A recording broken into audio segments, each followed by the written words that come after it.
नमस्कार, मी अश्विनी पुरी आणि तुम्ही पाहताय DS न्यूज 24। राजकीय सभेतून एक भावनिक क्षण समोर आलेला आहे। सुनेत्रा पवार यांच्या प्रचारार्थ आयोजित सभेमध्ये जय पवार यांनी भाषण करताना अजित पवार यांच्या आठवणींना उजाळा दिलाय आणि याच वेळी ते काहीसे भावुक झाल्याचं पाहायला मिळाले। रडायचं नाही, लढायचं असं दादा म्हणायचे आणि त्यांचा आवाज आजही आपल्या सगळ्यांच्या हृदयात आहे। असं म्हणताना जय पवार यांचा आवाजही क्षणभर दाटून आलाय। या भाषणामुळे सभेमध्ये भावनिक वातावरण निर्माण झालं होतं आणि उपस्थितांमध्ये त्याचा परिणाम स्पष्टपणे जाणवत होता। राजकारणातल्या भाषणामध्ये भावना व्यक्त झाल्याचा हा क्षण सध्या चर्चेचा विषय ठरतोय। पाहुयात नेमकं काय म्हणाले जय पवार।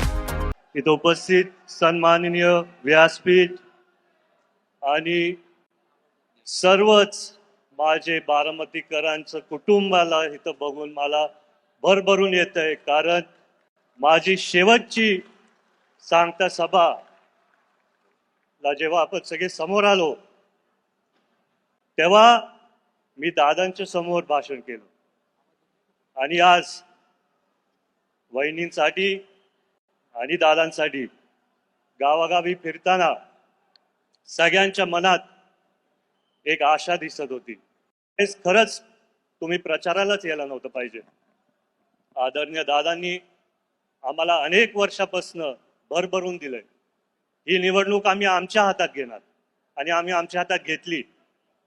पण जेव्हा मी गावागावी जात होतो मी सगळ्यांना सांगत होतो की हा प्रचाराचा दौरा नाहीये, हा एक गावभेद दौरा आहे, जिथं मी माझ्या कुटुंबाला तिथं भेटू शकतो।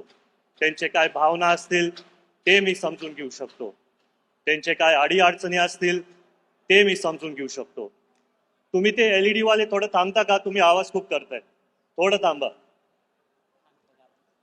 गावागावी जाताना जेव्हा आधी आपण दादांसाठी प्रचार करायचो एक वेगळा आनंद होता, एक उत्साह होती। सगळ्यांच्या मनात दादांसाठी आपण प्रचार करतोय आणि 5 वर्षांनी प्रचाराची वेळ यायची तेव्हा रॅलीज करायचो। युवकांना पण तिथं मनापासून प्रचार करायला आवडायचं। पण यावेळेस एक काहीतरी माझ्या मनात नाहीये, नाहीतर मनात जे होतं ते दिसून येत नाहीये। दादांचा आवाज दर रात्री जेव्हा आमचे दौरे संपायचे विधानसभेचे, मला माहिती आहे इथं सगळे आपले कार्यकर्ते, पक्षातले पदाधिकारी, सहकारी आहेत, कितीही व्यापामध्ये दादा व्यस्त असले असते महाराष्ट्रभर, त्यांचा रात्री फोन यायचा, काय रे जय, कसा झाला रे दौरा, कुठल्या गावात काय अडचण आली, कुठल्या गावात काय तातडीने करायचं गरज आहे। आणि आज तो आवाज आपल्या सर्वांच्या मनात आणि हृदयामध्ये। पण आजही जेव्हा मी गावागावी जात होतो, मी घरी गेल्यानंतर तोच दादांचा आवाज माझ्या मनात एकदम ठामपणाने बोलायचे, जयड्या रडायचं नाही, लढायचं। तच आज तुमच्या समोर परत येऊन दादांच्या आशा माझ्या मनात असून मी इथं भाषण करू शकतो। मन तर भरून येतं, पण दादांसाठी आणि वहिनींसाठी कायम त्यांच्या मनात आमचे बारामतीकर। तुम्ही दादांचे भाषण बघा, कुठल्याही भाषणात ते डायरेक्ट बोलायचे माझे बारामतीकर। एका मुलाचा आणि वडिलांचा नात्याच्या हिशोबाने मी शाळेत असताना त्यांना विचारायचो, दादा तुम्ही रात्र दिवस काम करता, रोज तुम्ही काम करत जातात, थोडं कुटुंबाला वेळ द्या। त्या काळात मला ते एवढं समजलं नाही, पण जेव्हा दादा बोलले की जयड्या सर्व बारामतीकर माझं कुटुंब आणि सर्व महाराष्ट्रातली जनता माझं कुटुंब, पण आज मला कळतंय की दादा एवढं मोठं कुटुंब मला तिथं सोडून गेलेत आणि त्याच्यामुळे आपण एकत्रित एक इतिहास घडवू शकतो यावेळेस। खरं सांगायला गेलं तर जाता जाता दादांनी एक इतिहास घडून गेले। वहिनींना राज्यातले पहिला महिला मुख्यमंत्री उपमुख्यमंत्री त्यांनी केलं। पण आज जिथं पण दादा असतील ते एक आशाने आपल्या सर्वांकडे बघत असतील की अनेक वर्षापासून मी माझ्या बारामतीकरांसाठी रात्र दिवस झटलो, आज इतिहास आपण सर्व घडू शकतो।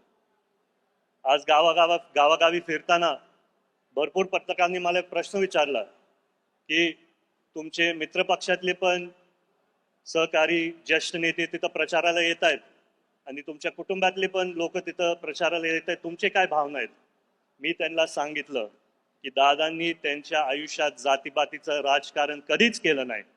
दादांचं योगदान महाराष्ट्रभर भरपूर होतं आणि दादांनी सगळ्यांना एकत्रित घेऊन तिथं काम केलं आणि त्याच्यामुळे खरी दादांसाठी श्रद्धांजली नाही तर आदरांजली असली असती जर ही निवडणूक बिनविरुद्ध झाली असती.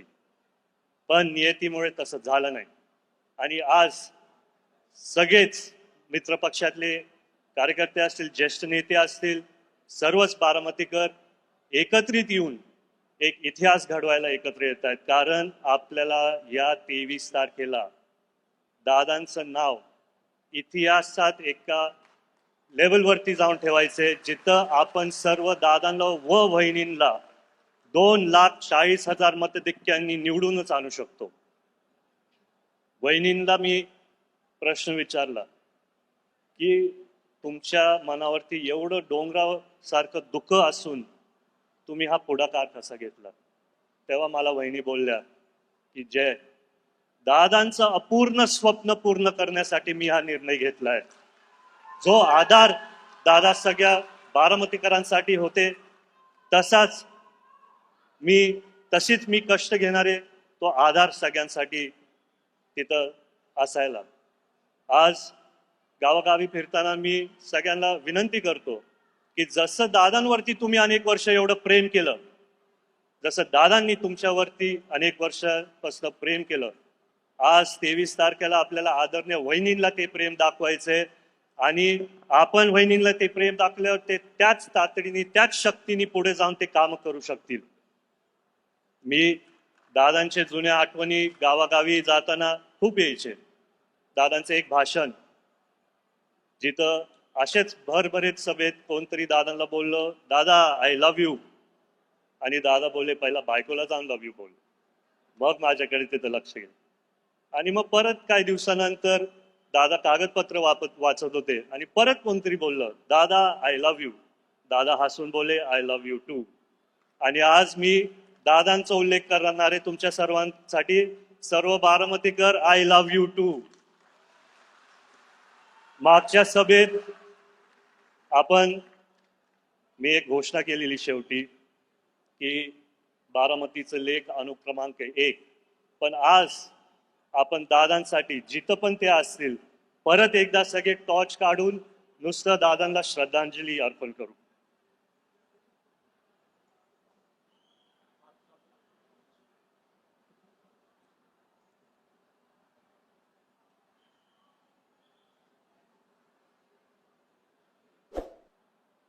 एवढं प्रेम दादा जिथं पण असतील त्यांचं पण मन भरून येईल. आज आपण सर्व इथं आला, माझे 2 शब्द ऐकले. जय हिंद, जय महाराष्ट्र.